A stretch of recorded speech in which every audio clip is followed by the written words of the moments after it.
Shalom, family. What's going on? Saint Salem coming back at you with some more precept. Sharpen iron with iron. Divide and spoil you among the flock. Today's lesson, of course, is Sirach Sunday. Going into the book of Sirach. Every Sunday. We in the book of Sirach every day. We in the book of Sirach every day, but every Sunday I upload a video for your brothers, man. It's important that young brothers stay occupied in the book of wisdom, in the books of wisdoms, man. The wisdom of Solomon, Proverbs, Ecclesiastes, and of course you brothers should be in the Torah, educating yourself on the law. And I'm not giving advice that I don't take on my own. You understand?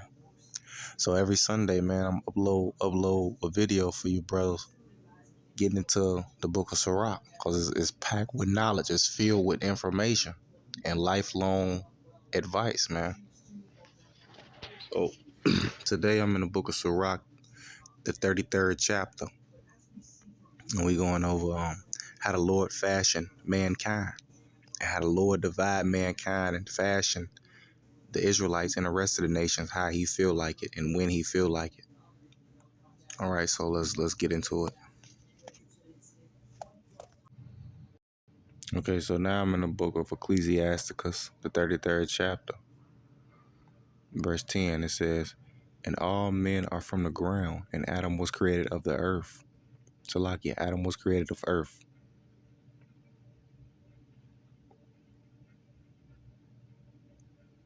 And much knowledge, verse 11, and much knowledge the Lord have divided them and made their ways diverse. See, this is the point. I hear a lot of gibber jabber about it's only one race, and that's the human race. When you hear people talk like that, man, they globalists, man. They don't believe in the Most High. The Most High never said there's only one race, it's the human race. Where is that in the scriptures, man? You understand? The Lord said, in much knowledge, the Lord have divided them and made their ways diverse. The Lord divided human beings, man. We see that in Genesis 11. We see that in the Tower of Babel, right? The Lord didn't like when humans came together, so he made their tongues diverse, right? You got the Asian man, he talk like this, he eat this, and he wear these type of clothes. You got the East Indian man, the Elamites. They have the festival days. They have things that they eat, kebab and all this shit. You got the Israelites. We're the chosen people, man. We're the chosen people of God. We keep the Passover, the Feast of Unleavened Bread. We keep the Sabbath every week. We are set apart. But the point is, the Lord divided mankind and made their ways diverse. Verse 12, some of them have he blessed and exalted, and some of them he sanctified and set near himself. You see, so this is about the chosen people and the prophets, man. The prophets, the people that do the work of the Lord, that those are the ones that he sanctified and set near himself. But the part when it says some of them have he blessed and exalted, right? The chosen people of God, the blessed nation, the Israelites, right? And some of them he sanctified and set near himself. Jeremiah, Isaiah, right? Daniel, the prophets, the men who did the work of the Lord and prophesied against many kingdoms, right? Continuing on, it says, but some of them have he cursed and brought low and turned out of their places. You see that? The Lord cursed people too, man. The Lord is balanced. We already dealt with this in Proverbs, the 11th chapter. The Lord, a false balance is an abomination to the Lord, man. So some of them he exalted and some of them he cursed, man. Some nations got blessed. I mean, the Israelites was a blessed nation. The Israelites, and he also had mercy on some nations like the Midianites who was with us, and we gave them a place in the wilderness, But when it says some of them have he blessed the Israelites, man. He blessed the Israelites and took them out of Egypt, brought them into the wilderness and into the land of Canaan that we made our own. The Israelites made their own, man. But here's the point in verse 13. It says, as the clay is in a potter's hand to fashion it at his pleasure, so man is in the hand of him that made him, to render to them as like of him best. So the Lord can do what he want to do, man. He tell you that in Romans 9. Tell you that in Romans 9 and 20. Let's get that. The Lord will have mercy on whom you have mercy. Right? The Lord said, hey man, I fashion people like clay. You ever watch somebody do pottery and he's just rubbing it down? You know, he or she got the clay, the lump of clay, and he's moving it and fashioning it in the way that the potter would like it. You see?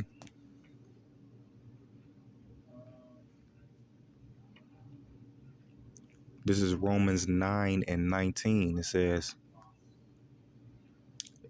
says, thou wilt say then unto me, why doth he yet find fault? For who have resisted his will? Verse 20, nay, but, O man, who art thou that repliest against God? Shall a thing formed say to him that formed it, why hast thou made me thus? Right? So how can man ask the Lord, why you make me like this? In return, the Lord gonna say, who are you to ask me any questions? I made you how I wanted to make you. Right? I'm the potter, you're the clay. Right? This is the scriptures establish a relationship and an order between the Israelites and their God, man. The scriptures establish how a man of wisdom is supposed to think, and how a man of wisdom is how your mind is. Right? This is how you understand where you stand at with the Lord. You're the clay. The Lord fashioned us all how he wanted to, man. Yeah, certain people have certain talents. The Lord gave them those talents. He fashioned people the way he wanted to. He got prophets. He got fools. He got soldiers. He got saints. He got idiots. He got guys who gonna get out here and make an ass of themselves. You know, he got a right and the left hand, man. The Most High God fashioned the earth, and he fashioned mankind how he wanted to. That's what all this lesson about. It says, verse 21, have not the potter power over the clay? The Lord has power over us, of the same lump to make one vessel unto honor, and unto another, Salakia. Of the same lump to make one vessel unto honor, and another unto dishonor. Right? So he has it's like a prototype, man. He could fashion what he want out of this lump of clay. The Lord can redo it, right? He could redo it, throw that out, and say, let's go to this next. Oh, I didn't mean to make that. Throw that out. Let's start over. All right, let's go to Jeremiah. Let's go to Jeremiah 18 and 4. The Lord could start over, man. He can make what he want to make. When you see people with disabilities and stuff like that, man, not to go there. But that's how the Lord wanted them to be. That's how he fashioned it. You know? This is Jeremiah 18 and 3. So the Lord's going to give the prophet Jeremiah revelation. But he's going to do it in a parabolic way. This is Jeremiah 18 and 3. Then I went down to the potter's house, and behold, he wrought a work on the wheels. So Jeremiah is watching the potter put the clay on the wheel, and it's spinning, and he's getting the water ready. It says, and the vessel that he made of clay was marred in the hand of the potter. So he messed up. It was marred. It was dented in. Sometimes the clay, when you're dealing with pottery, the clay would go in and cave in. It'll get messed up. to look different than the way you wanted it to look. It says the clay was marred in the hand of the potter. So he made it again, another vessel, and it seemed good to the potter to make it.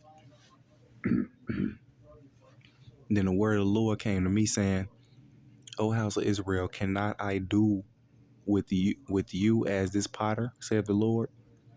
Behold, as the clay is in the potter's hand, so are ye in mine hand, O house of Israel. You see? So the same way that potter was fashioning a lump of clay and didn't like it, you know.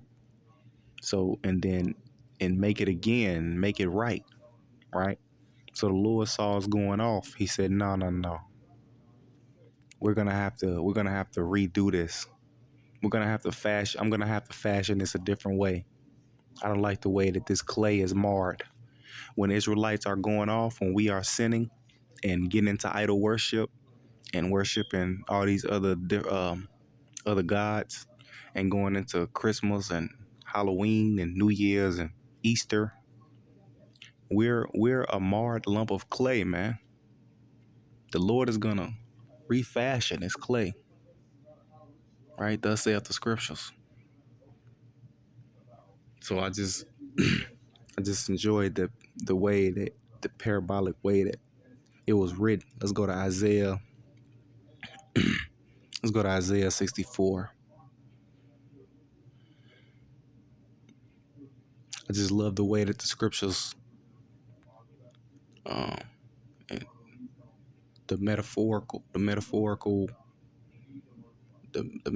in the scriptures and the similes. All right, but it get the point across. So this is Isaiah 14 and Salakia. This is Isaiah 64 and 8. But now let's start at verse 7. It says, there is none that calleth upon thy name, that stirreth up himself to take hold of thee. For thou hast hid thy face from us, and hast consumed us because of our iniquities. The Lord hid his face from the Israelites, man. So-called black people. The Lord has hid himself from us. From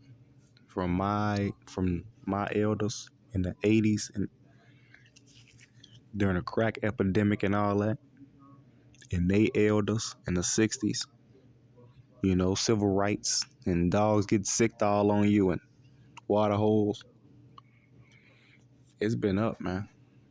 It's been up for the children of God since we left the Holy Land, man.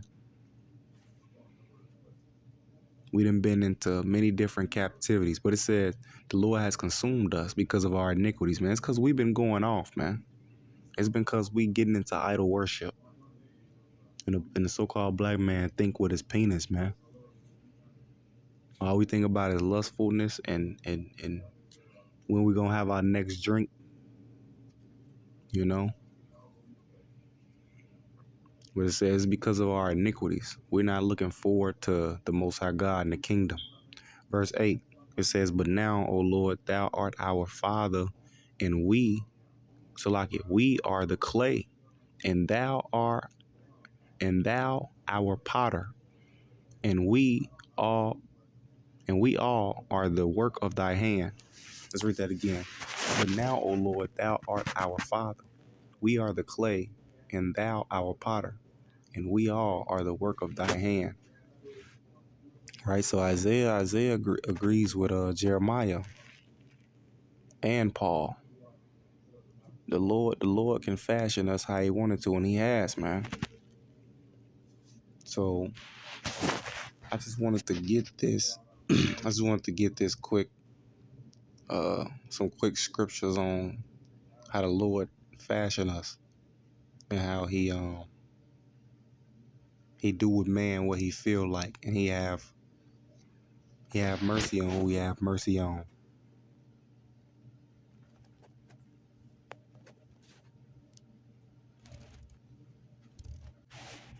Okay, so now I'm gonna end it with this verse in Romans 11. Romans 11:33. It says, "Oh, the depth of the riches, both of the wisdom and knowledge of God." Right, so I guess this lesson can really go into the the greatness of God, man, and his great will and his great might. See, the Lord does what the Lord do what he wanna do, man. And it's about time for because if people don't understand that, you will understand it later. Right, so right here it says, oh, the depth of the riches, both of the wisdom and knowledge of God, how unsearchable are his judgment and his ways, past finding out. The Lord's ways are past finding out. It says, for who have known the mind of the Lord, or who have been his counselor, or who have first given to him, and it shall be recompense unto him again. So how great are the works of the Lord, man? Just marveling at how he took a group of people from bondage, gave them a chance, put them back in bondage. It was all to glorify his name, man. The whole story of the nation Israel is to glorify the name of the God Israel, Yahweh Bashmi Shai. You know, so I think I'm gonna name this lesson like the Potter's House, or the House of Clay, or something to that nature.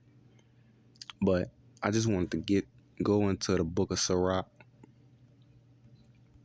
and deal with that verse about the clay, and connect. And it was important that I connected it to the New Testament and the Old Testament, because a lot of people try to disqualify the Apocrypha.